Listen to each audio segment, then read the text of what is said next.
SiMa, silicon এবং magnesium. বোঝা গেল? শিয়াল, সিলিকন, অ্যালুমিনিয়াম।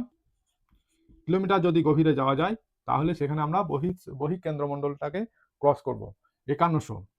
আর একদম কেন্দ্রে গুরুমণ্ডল এবং অধগুরুমণ্ডলে ভাগ করছে র্যাপিড বিযুক্তি রেখা। তারপরে গুরুমণ্ডল এবং কেন্দ্রমণ্ডলে আলাদা করছে গুটেনবার্গ বিযুক্তি রেখা। কেন্দ্রমণ্ডলে দুটি অংশ বহিঃকেন্দ্রমণ্ডল এবং অন্তঃকেন্দ্রমণ্ডলকে ভাগ করছে লেওম্যান বিযুক্তি রেখা। জিওএডু অনলাইন ক্লাস চ্যানেলে আমার সকল ছাত্রছাত্রীদের জানাই স্বাগত। আজকে আমি অষ্টম শ্রেণীর প্রথম অধ্যায় পৃথিবীর অন্দরমহল সম্পর্কে আলোচনা করব। অষ্টম শ্রেণীর যারা ছাত্রছাত্রী আছো বা যারা ভিডিওটা দেখছো তাদের জন্য বলি, এই চ্যাপ্টারটাই খুবই গুরুত্বপূর্ণ একটা চ্যাপ্টার।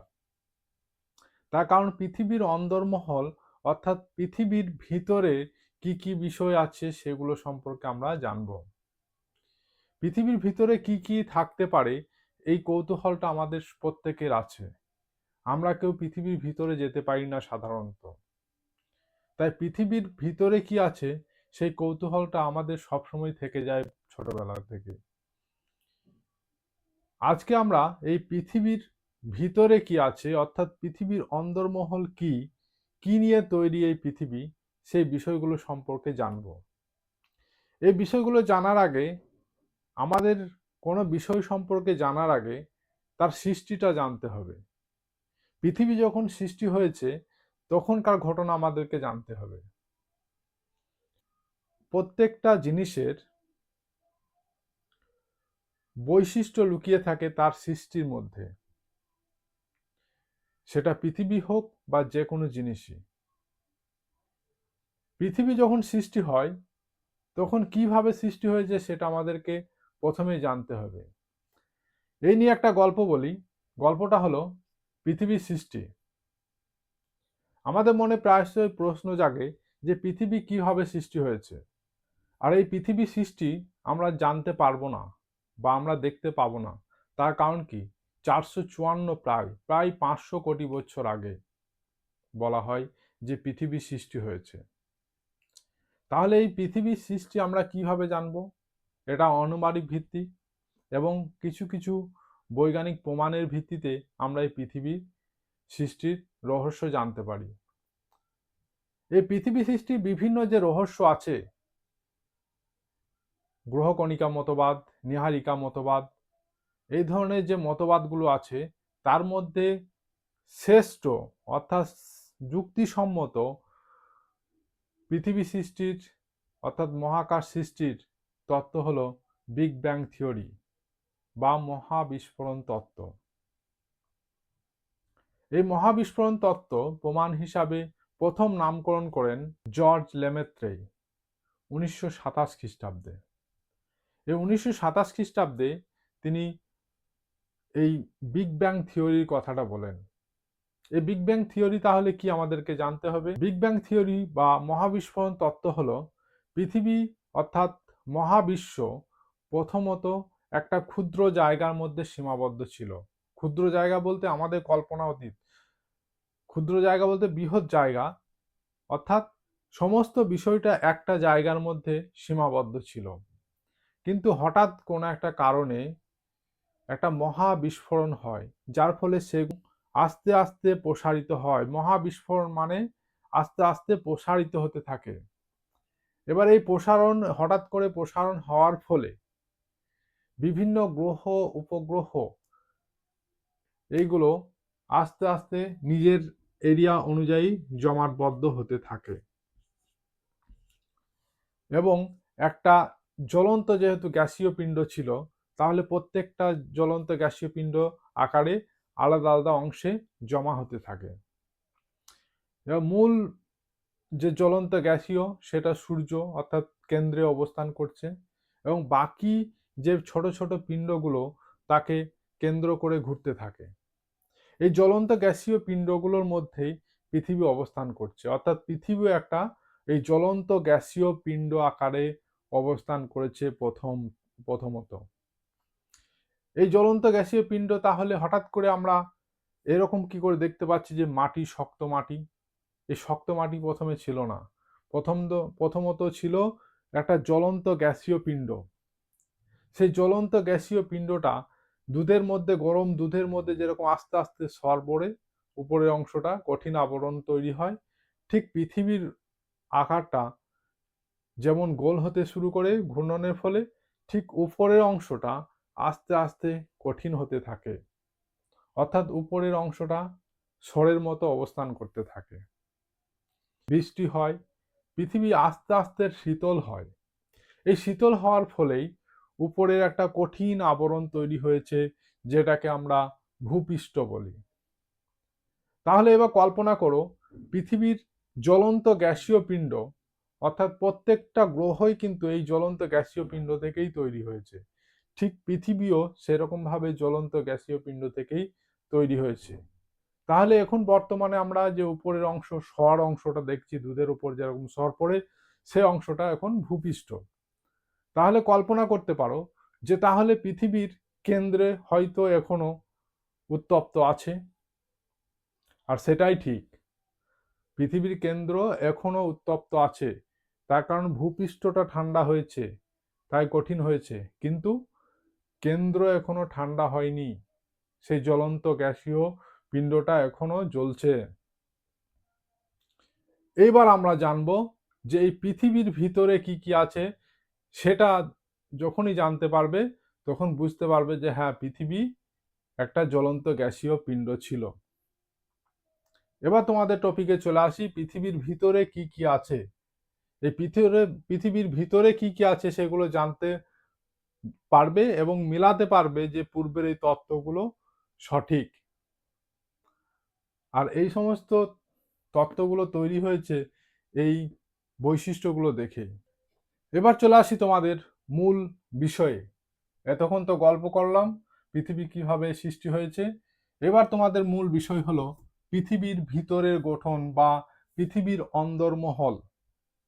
দেখো, এখানে আমি পৃথিবীটা এঁকেছি এবং পৃথিবীটা এঁকেছি, খুব একটা গোল আঁকতে পারিনি, তবুও এই পৃথিবীটা, এই গোলাকার পৃথিবী, এই পৃথিবীর ভিতরের এই অংশটাকে আমি কেটে, পৃথিবীর এটা কেন্দ্র, অর্থাৎ পৃথিবীর কেন্দ্র পর্যন্ত, অর্থাৎ আমরা যেখানে দাঁড়িয়ে আছি তার ভিতরে যদি চলে যাওয়া যায়, সেই ভিতরের অংশটাকে কেটেছি, কেটে বের করে এখানে দেখিয়েছি। উপরের অংশটা এই অংশটা এবং কেন্দ্রের অংশ এই অংশটা। কল্পনা করো, তবেই বুঝতে পারবে। এই জিনিসগুলো একটু ভাবতে হবে, তবেই বুঝতে পারবে, না ভাবলে কিন্তু বুঝতে পারবে না। এবার দেখো, প্রথম যে অংশটা আমরা দেখতে পাচ্ছি, যার উপরে আমরা বসবাস করি, এই যে পৃথিবীর উপরের অংশ, এই প্রথম অংশটা যেটাকে আমরা ভূপৃষ্ঠ বলে থাকি, যেটাকে আমরা বলি ভূপৃষ্ঠ। বোঝা গেল? এবার এই যে তার পরের অংশটা, এই অংশটুকু বলা হয় ভূত্বক। এই অংশ যে দুটো অংশ দেখতে পাচ্ছ, এই দুটোকে বলা হয় ভূত্বক। এই ভূত্বকের মধ্যে দুটো বিষয় আছে, একটা হচ্ছে শিয়াল,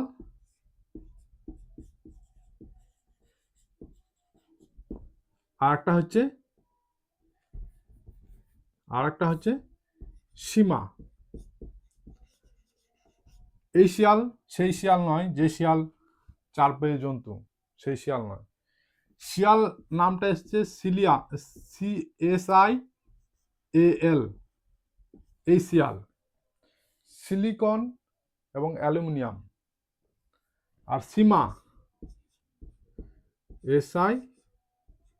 SIMA, সিলিকন এবং ম্যাগনেসিয়াম। বোঝা গেল? শিয়াল, সিলিকন, অ্যালুমিনিয়াম এর সঙ্গে আছে, তাই শিয়াল এবং সিলিকন ম্যাগনেসিয়াম আছে বলে এটা সীমা। তাহলে এই দুটো অংশ হলো শিয়াল এবং সীমা, যেটা ভূত্বক গড়ে উঠেছে। এবার এর মধ্যে আর একটা কথা আমাকে বলতে হতো, সেটা হলো এই যে বললাম পৃথিবী সৃষ্টি হয়েছে, এবং উপরের অংশটা কঠিন হয়ে গেছে এবং ভিতরের অংশটা এখনো কঠিন হয়নি, জ্বলন্ত অবস্থায় আছে, গরম অবস্থায় আছে। আমরা একটা গ্লাসে যদি একটা মাটি মিশ্রণকে গুলে দিই এবং কিছুক্ষণ রেখে দিই, তাহলে দেখতে পাবো যে উপরে যেগুলো মাটির মধ্যে হালকা জিনিস আছে সেগুলো উপরে থাকবে এবং যেগুলো ভারী জিনিস সেগুলো কিন্তু একদম গ্লাসের নিচে থাকবে। জল মিশ্রিত, মাটি মিশ্রিত যে ঘোলা জলে জলটা থিতিয়ে পড়লে নিচেতে ভারী জিনিস থাকবে। ঠিক পৃথিবীর ক্ষেত্রেও একই জিনিস, উপরের বিষয়গুলো হালকা থাকবে, উপরের যে উপাদানগুলো আছে হালকা, এবং ক্রমশ নিচে যেগুলো থাকবে কঠিন কঠিন উপাদান থাকবে। এখানে দেখো সিলিকন এবং অ্যালুমিনিয়াম, অ্যালুমিনিয়াম হালকা ম্যাগনেসিয়ামের থেকে, তাই শিয়ালটা উপরে আছে এবং সীমাটা নিচে আছে। বোঝা গেল? এইবার আছে তার নিচে স্তর, এই যে স্তরটা, এই যে স্তরটা, অন্য কালি দিই,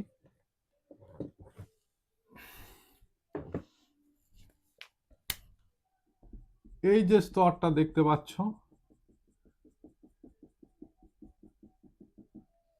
এই স্তরটাকে বলা হচ্ছে অ্যাসথেনোস্ফিয়ার।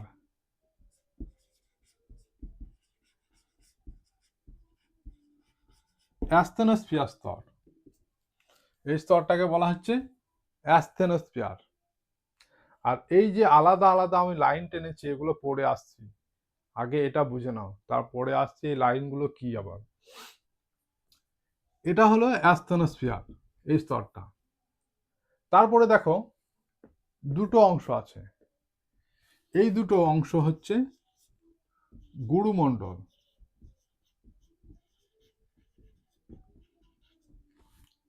ঠিক আছে, এই দুটো অংশ হলো গুরুমণ্ডল। আর এই যে অংশ দুটো দেখতে পাচ্ছ একদম শেষ, সেটা হচ্ছে কেন্দ্রমণ্ডল।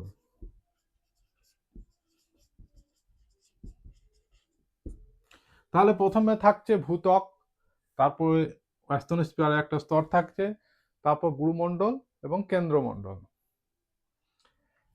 এই মাঝখানের গুরুমণ্ডলের মাঝখানে একটা রেখা আছে, দেখো উপরে অংশটা হলো ঊর্ধ্ব গুরুমণ্ডল,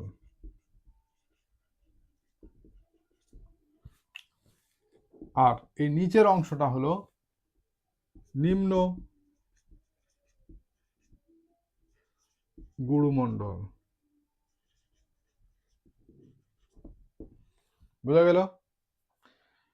আর এই যে কেন্দ্রমণ্ডল আছে এটা হচ্ছে বহিঃকেন্দ্রমণ্ডল,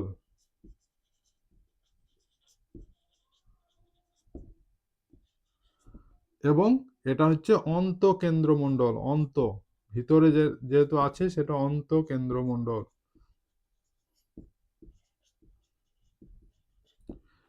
তাহলে এই স্তরগুলো আমরা বলতে পারি, নিচে থেকে অন্তঃকেন্দ্রমণ্ডল, বাইরে থাকার জন্য বহিঃকেন্দ্রমণ্ডল, এটা গুরুমণ্ডলের নিচে থাকার জন্য নিম্ন গুরুমণ্ডল এবং উপরে থাকার জন্য ঊর্ধ্ব গুরুমণ্ডল। তারপর আছে অ্যাস্তনোস্ফিয়ার, তারপর আছে শিয়াল এবং সীমা। এবার এর আমরা গভীরতাগুলো দেখব, এর গভীরতাগুলো কত দূর পর্যন্ত আছে, কার কত গভীরতা, অর্থাৎ কত দূর গেলে আমরা মাটির ভিতরে, কত দূর গেলে ঊর্ধ্ব গুরুমণ্ডলের কাছে যাব এবং কত দূর গেলে নিম্ন গুরুমণ্ডল এবং বহিঃকেন্দ্রমণ্ডল এবং অন্তঃকেন্দ্রমণ্ডল, এবং একদম কেন্দ্রে গেলে কত দূর যেতে হলে আমরা কেন্দ্রতে গিয়ে পৌঁছাবো। অর্থাৎ একটা পাইপকে যদি আমরা মাটিতে ঢোকাই, আমরা টিউবওয়েল বসাই তো, টিউবওয়েল গর্ত করে পাইপ ঢোকাই, কিন্তু বেশি দূর যেতে পারে না, ও 300 মিটার, বড় জোর 500 মিটার, 1000 মিটার এরকম। কিন্তু এই পাইপ যদি কিলোমিটারে নিয়ে যাওয়া হয়, যদিও যাবে না, তার কারণ ভিতরটা গরম আছে, গলিত অবস্থা আছে, তখন বোঝা যাবে। তাহলে এই ভিতর পর্যন্ত আসতে গেলে কত কিলোমিটার লাগবে সেটা আমি বলছি। 0 কিলোমিটার থেকে, 0 কিলোমিটার অর্থাৎ ভূপৃষ্ঠ থেকে 0 কিলোমিটার থেকে 30 কিলোমিটার, এই 30 কিলোমিটার যদি আসা যায় তাহলে আমরা ভূত্বকের অংশটুকু কভার করব। অর্থাৎ 0 থেকে 30 কিলোমিটারের অংশ হচ্ছে ভূত্বক।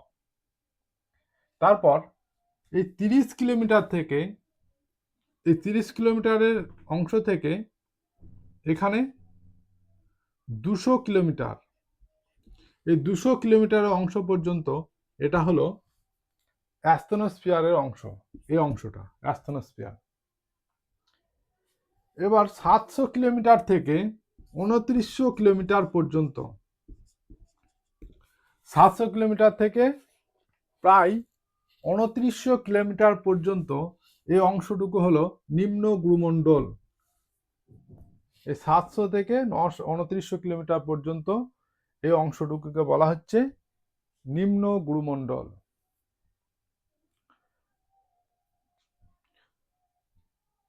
বোঝা গেল আশা করি। এবার চলে আসি আমরা 2900 কিলোমিটার থেকে প্রায় 5100 কিলোমিটার যদি গভীরে যাওয়া যায় তাহলে সেখানে আমরা বহিঃকেন্দ্রমণ্ডলটাকে ক্রস করব 5100। আর একদম কেন্দ্রে আসতে হলে আমাদেরকে পৌঁছাতে হবে 6370 কিলোমিটার। এই 6370 কিলোমিটার যদি আমরা পৌঁছাই তাহলে ভূপৃষ্ঠ থেকে একদম কেন্দ্রে আমরা পৌঁছাতে পারবো। তাহলে এই যে আমরা দেখলাম পৃথিবীর অভ্যন্তরে এই ধরনের গঠন হয়ে আছে, এত কিলোমিটার গেলে এত কিলোমিটার। এর মাঝে একটা কথা বলে দিই, কথাটা হলো এই যে উপরের অংশ কঠিন, তারপরে অ্যাস্তনোস্ফিয়ার আছে, তারপর আছে ঊর্ধ্ব গুরুমণ্ডল, নিম্ন গুরুমণ্ডল, বহিঃকেন্দ্রমণ্ডল এবং অন্তঃকেন্দ্রমণ্ডল। এই যে ভিতরের কন্ডিশনগুলো কিরকম আছে, অর্থাৎ ভিতরের অবস্থা গুলো কিরকম আছে সেটা আমরা কিভাবে জানতে পারি? এই ভিতরের অবস্থাগুলো আমরা জানতে পারি ভূমিকম্প তরঙ্গ দিয়ে, ভূকম্পন তরঙ্গের মাধ্যমে।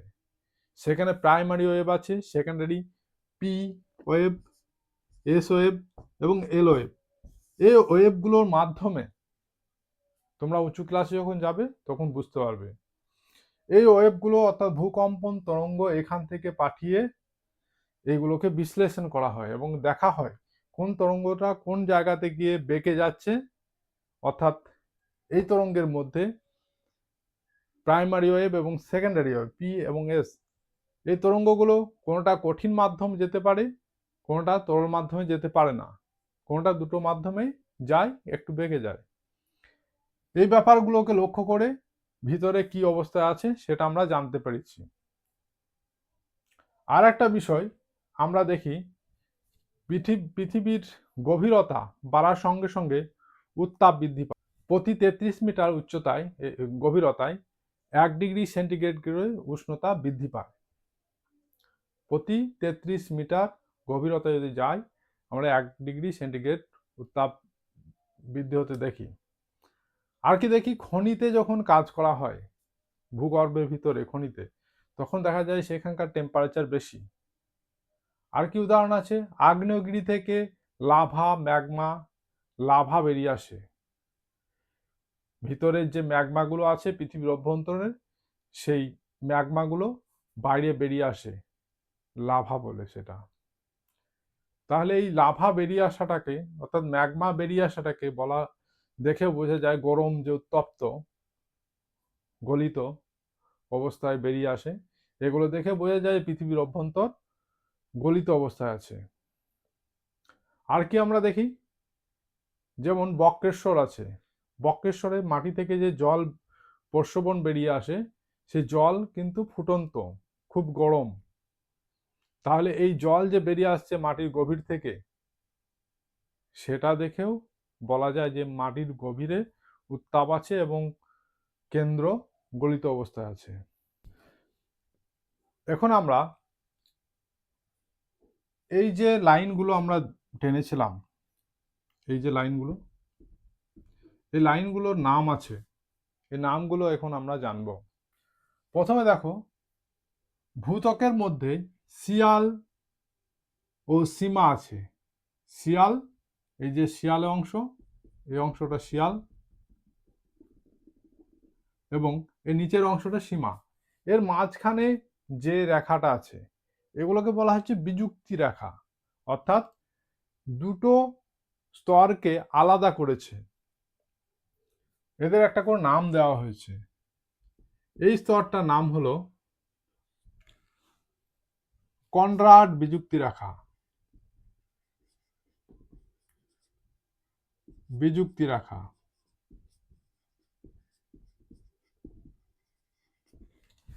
তারপর আছে এই যে ভূত্বক অংশটা গেল, ভূত্বক অংশ আর ঊর্ধ্ব গুরুমণ্ডল, অর্থাৎ ভূত্বক এবং গুরুমণ্ডলের অংশটাকে যে বিযুক্তি রেখা দ্বারা বিভক্ত করা হয়েছে সেটাকে বলা হচ্ছে মোহর অভিষিক। মোহর অভিষিক কোথায় লিখব? এই যে অংশটা আলাদা করেছে এই অংশটাকে বলা হচ্ছে মোহর অভিষিক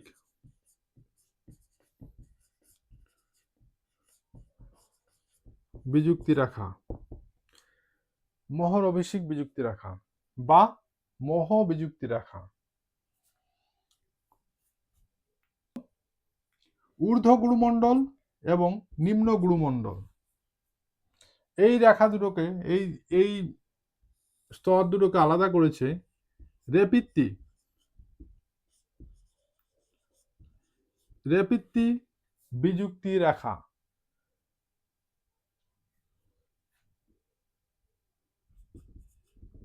এই রেপিত্তি বিযুক্তি রেখা এই দুটো স্তরকে, ঊর্ধ্ব গুরুমণ্ডল এবং নিম্ন গুরুমণ্ডলকে আলাদা করেছে। এরপর চলে আসি আমরা নিম্ন গুরুমণ্ডল এবং বহিঃকেন্দ্রমণ্ডল, অর্থাৎ ভূমণ্ডল এবং কেন্দ্রমণ্ডলকে আলাদা করেছে এই রেখাটা। এটাকে বলা হচ্ছে গুটেনবার্গ বিযুক্তি রেখা।